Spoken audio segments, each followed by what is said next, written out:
వర్తులు ఆ వ్యవస్థ వాళ్ళు కూడా నిర్లక్ష్యం చేస్తూ మొత్తం ఒక దీంతో మీకు తెలుసు కదా గోదావరి జిల్లాలో ఆక్వా ఎక్స్పోర్ట్ ఆక్వా జోన్స్ అవన్నీ కూడా మొత్తం అక్కడ ఆర్థిక జీవితము సామాజిక జీవితం కూడా దీని మీద ఆధారపడి ఉంటుంది. ఎప్పుడైతే ఇది ప్రతిష్టంభనలో పడిపోయిందో ఒక విధంగా అది చాలా తీవ్రమైన ప్రభావం పడిపోయి చాలా ఇబ్బందికరమైన పరిస్థితి వచ్చింది. భారతదేశం నుంచి అయితే మేము ఇంకా రొయ్యలు కొనము అని అమెరికాలో చేసేవాళ్ళు. ఎందుకంటే ఇంత భారీగా మేమెక్కడని. పోనీ ట్రంప్ ఏదన్నా అంటే మనం ట్రంప్ది కూడా తర్వాత మాట్లాడచ్చు. ఆయనేమే ఇంకా రెచ్చిపోయి పిచ్చి పిచ్చిగా పెంచడం తప్ప ఆయన తగ్గించే అవకాశం లేదు. ప్రభుత్వాలు ఏమైనా రిజర్వ్ ఫండ్స్ అవి పెట్టి కొంచెం ఆదుకుని ప్రత్యేకమైన నిర్ణయాలు చేస్తాయంటే ఆ పరిస్థితి కూడా ఏమీ కనిపించడం లేదు. దాంట్లో చాలా ఆందోళన వెళ్ళిపుస్తున్నారు. మొత్తం ఇవన్నీ మూతపడేటట్టుగా ఉన్నాయి. ఈ హ్యాచరీలనండి, ప్రాసెసింగ్ యూనిట్లు, కోల్డ్ స్టోరేజ్లు, ఐస్ ఫ్యాక్టరీలు, చెరువులు సరే ఇవన్నీ ఏమవుతాయి?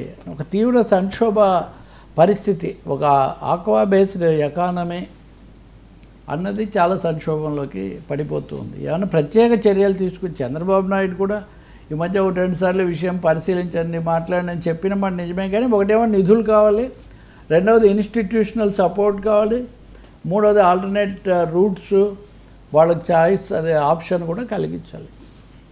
సార్, హైకోర్టు జడ్జీలకు సుప్రీం మండ విచారణ శైలి మారుతుందా? ముఖ్యమైన సమస్య అండి. ఈ మధ్యకాలంలో న్యాయ వ్యవస్థ గురించి మనం ఎప్పుడు మాట్లాడుతున్నాం. అది జస్టిస్ వర్మ అవినీతి దగ్గర నుంచి మొదలై మొన్న అలహాబాద్ హైకోర్టులో జస్టిస్ ప్రశాంత్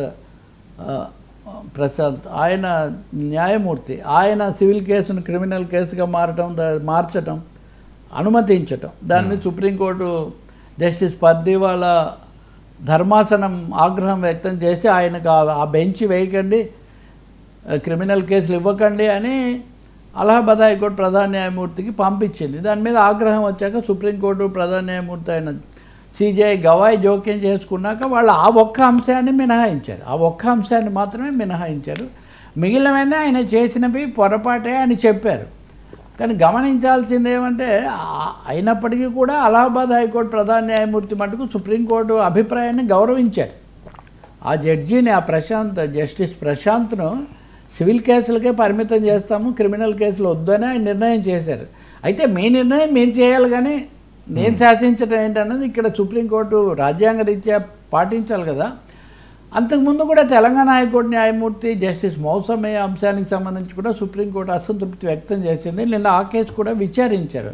వాళ్ళు కీలకమైన వ్యాఖ్యలు చేశారు. రాజ్యాంగపరంగా సుప్రీంకోర్టు హైకోర్టు కంటే సుపీరియర్ ఏమీ కాదు.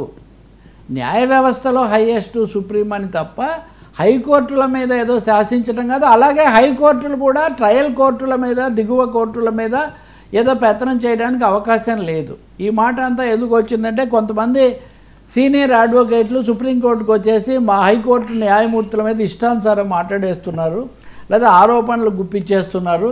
అలాగే హైకోర్టులు కూడా కింది కోర్టుల మీద ఇష్టానుసారం మాట్లాడుతున్నాయి. ఇది ఏమాత్రం గౌరవప్రదం కాదు. న్యాయ వ్యవస్థ తనకన్నా దిగువ ఉన్న కోర్టులు లేకపోతే ట్రయల్ కోర్టులు వీటిని గౌరవంగా చూడాలి.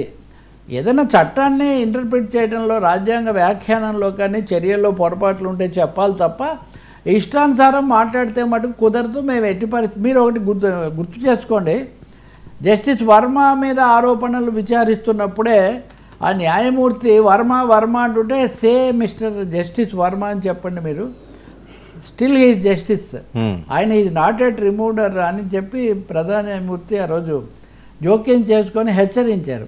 అందువల్ల న్యాయ వ్యవస్థను హైకోర్టులైనా దిగువ కోర్టులైనా వాటి గౌరవాన్ని కాపాడాలి తప్ప పై కోర్టుకు వెళ్ళి కింది కోర్టుల మీద ఇష్టానుసారం మాట్లాడవచ్చు అంటే కుదరదు. మీరు తెలంగాణ హైకోర్టులో రేవంత్ రెడ్డికి సంబంధించిన కేసు ఆయన సోదరుడు వీళ్ళ మీద పెద్దిరాజు అని ఆయన కేసు వేశాడు. ఆ కేసు విచారణ సందర్భంలో ఆ న్యాయవాది ఏమన్నారు అంటే ఇష్ట ప్రకారం మాట్లాడారు. అది అక్కడి నుంచి మార్చాలి అని సుప్రీంకోర్టుకి వెళ్ళారు. సుప్రీంకోర్టు ఎందుకు మార్చాలి అంటే అక్కడ కోర్టును ఆయన ప్రభావితం చేస్తారు, ఆయన చెప్పినట్టుగా అనే పద్ధతిలో మాట్లాడారు. అంటే హైకోర్టు న్యాయమూర్తిని జస్టిస్ మౌసమేని వీళ్ళు ప్రభావితం చేస్తారని అంత తేలిగ్గా మీరు ఎలా మాట్లాడారు? దానికి మీకు ఏం ఆధారం ఉంది?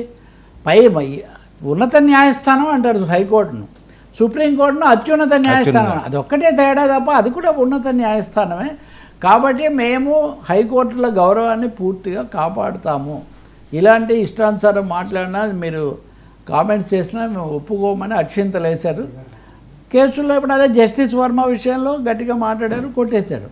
కాబట్టి తప్పు ఒప్పులు చక్కదిద్దడం వేరు, కానీ వ్యవస్థలను అయితే గౌరవిస్తాము, ఏమాత్రం చులకన చేసినా మేము సహించబోము, వాళ్ళ తరఫు నిలబడతామని గట్టిగా చెప్పారు. ఇది ఒక విధంగా న్యాయ వ్యవస్థలో సమతుల్యత కాపాడడానికి కూడా ఒక ముఖ్యమైన అంశం. ఇటువంటిది గతంలో ఇలాంటి పరిస్థితి రాలా. సార్ క్షుద్ర పూజలతో శ్రీశైలం టన్నల్ కూలిందా? రాజగోపాల్ కామెంట్స్. నిజంగా అండి, ఇది రాజగోపాల్ ఏమో అంతకుముందు కోమటిరెడ్డి రాజగోపాల్ ఆయన ఈరోజు కూడా మాట్లాడుతున్నాడు మళ్ళీ. ఏంటి నాకు టికెట్ ఇస్తామా, నాకు మంత్రి పదవి ఇస్తామన్నారు, ఇప్పుడేమో ఒకే ఇంట్లో అన్నదమ్ములకు పదవులు ఎలా అంటున్నారు, ఆ రోజు మేము ఇద్దరం అన్నదమ్ములమని మీకు తెలీదా? ఖమ్మం జిల్లాలో 9 మంది ఎమ్మెల్యేలకే మీరు 3 మంత్రి పదవులు ఇచ్చారు, 11 మంది ఎమ్మెల్యేలు ఉన్న నల్గొండకు పదవులు ఎందుకు ఇవ్వకూడదు? ఈ పద్ధతిలో మాట్లాడుతున్నారు. అయితే నాకు పదవి, ఆయనకైతే పదవి వ్యామోహం లేదట, ఆయన పదవి గురించి ఇవన్నీ మాట్లాడడం లేదట, కేవలం పద్ధతి కోసమే నేను మాట్లాడుతున్నాను, మా అన్నకి ఇద్దరం సమర్థనం అయితే ఎందుకు ఇవ్వకూడదు, ఈ పద్ధతిలో ఆయన మాట్లాడుతున్నారు. ఇది వాళ్ళ కథ. కానీ రాజగోపాల్ సోదరుడైన కోమటిరెడ్డి వెంకటరెడ్డి ప్రస్తుత మంత్రి, ఆయన నిన్న విచిత్రమైన ఆరోపణ చేశారు. బీఆర్ఎస్ మీద రాజకీయంగా చాలా విమర్శలు చేయొచ్చు, చేయాలి, కమిషన్ వేశారు, పిసి ఘోష్ కమిషన్, దాని నివేదిక మీద సుప్రీంకోర్టుకు వెళ్ళాలని కూడా కేసీఆర్ సూచించారని చెప్తున్నారు. ఏం జరుగుతుందో తెలియదు. కానీ కోమటిరెడ్డి వెంకటరెడ్డి చేసిన తమాషా అయిన ఆరోపణ ఏమంటే, ఈ SLBC left branch canal, Srisailam left branch canal, ఎడమ గట్టు కాలువ, ఆ టనల్ ఉంది కదా, అది ఈ టనల్ కూలిపోవాలి అని కేసీఆర్ క్షుద్ర పూజలు చేశాడంట. ఆయన క్షుద్ర పూజలు చేసినందుకు అది కూలిందంట. సార్ మంత్రి రాజకీయంగా మాట్లాడి ఇలాంటి మాట, ఇంకా అట్లయితే కమిషన్ ఎందుకు? ఆ క్షుద్ర పూజలకు విరుగుడుగా ఎవరైనా భూత వైద్యుని ఆశ్రయించి ఆ క్షుద్ర పూజలకు విరుగుడు చేస్తే అయిపోతుంది కదా. అంటే చిట్చాట్లో పైగా ఈ మాట్లాడింది కూడా మన మీడియా వాళ్ళతో. ఇవన్నీ అర్థం లేనివండి. క్షుద్ర పూజలు లేవు అని ప్రజలకు చెప్పి చైతన్యవంతం చేయడానికి బదులు ఎవడో మంత్రాలకు చింతకాయలు రాలుతాయని ఎప్పటి నుంచో పాతకాలం నుంచి ఉన్న సామెత. మంత్రాలకు చింతకాయలే రాలితే చింతకాయలు తెంచడానికి ఎవరు మనుషులను పెట్టుకోరు కదా. కాబట్టి క్షుద్ర పూజలు చేశారనే మాట ఈ మధ్య నేను 2-3 సార్ల నుంచి వింటున్నా. 2-3 ఈ విధంగా క్షుద్ర పూజలు చేశారని చెప్పి ప్రత్యర్థుల మీద ఆరోపణలు చేయడం చాలా క్షుద్ర రాజకీయం. ఇది పూజ కాదు, రాజకీయంలో ఈ విధమైన ఆరోపణలే చాలా అన్యాయమైనవి. మీకు నమ్మకాలు ఉంటే మీరు చూసుకోండి, కానీ ప్రజా జీవితంలో ఉన్నవాళ్ళు ఇటువంటివి చెప్పడం. ఇప్పుడు క్షుద్ర పూజలకే ఒక టనల్స్ కూలిపోయేటైతే పాకిస్తాన్ అంటే 100 క్షుద్ర పూజలు చేయిస్తాడు, అంతే కదా. అక్కడ మళ్ళీ మునీర్లు వీళ్ళంతా ఎందుకు? లేకపోతే భారతదేశానికి ప్రత్యర్థులు లేరా? లేకపోతే ఏ ముఖ్యమంత్రికి ప్రత్యర్థులు లేరు? వాళ్ళందరూ క్షుద్ర పూజలు చేయరా? సీనియర్ మంత్రిగా ఉండి అనుభవజ్ఞుడు అయ్యండి ఇటువంటి ఎందుకు మాట్లాడారో తెలీదు. కానీ వీళ్ళు కూడా ఆ విషయంలో పెద్ద ఖండన లేదు, వీళ్ళు రాజకీయ అడ్వాంటేజ్ తప్ప. కానీ మన సమాజంలో ఉన్నత స్థానాల్లో బాధ్యతాయుతమైన పదవుల్లో ఉన్న వాళ్ళు కూడా ఇలా మాట్లాడడమే చాలా ఆశ్చర్యం. దాని ముందు బాగు చేసే మార్గం చూడాలి, తొందరగా పూర్తి చేయాలి. ఇంకోటి ఏమంటారు, అది పూర్తి అయితే తనకు మంచి పేరు వస్తుంది కాబట్టి పూర్తి కాకుండా ఉండాలని క్షుద్ర పూజ. పాపం కేసీఆర్ కూడా నిజానికి విశాఖపట్నానికి వెళ్ళి రాజశ్యామల యాగం అవన్నీ చేసి వచ్చాడు. ఇప్పుడు ఆ రాజశ్యామల యాగం చేయించిన ఆయన భూములే చంద్రబాబు నాయుడు లాగేసుకుంటున్నాడు ప్రభుత్వాలు మారినాక. అందుకని రాజకీయ అధినేతలు, ప్రభుత్వ అధినేతల నిర్ణయాలతో జరుగుతాయి. కానీ మంచి అయినా నేనేమీ కేసీఆర్ ఆయన నమ్మకాలను కానీ నేనేం ప్రశ్నించట్లేదు. ఆ స్వాములు అది వేరే ప్రపంచం. కానీ వాటిని ప్రజా జీవితంలోకి తెచ్చి పూజలతో అది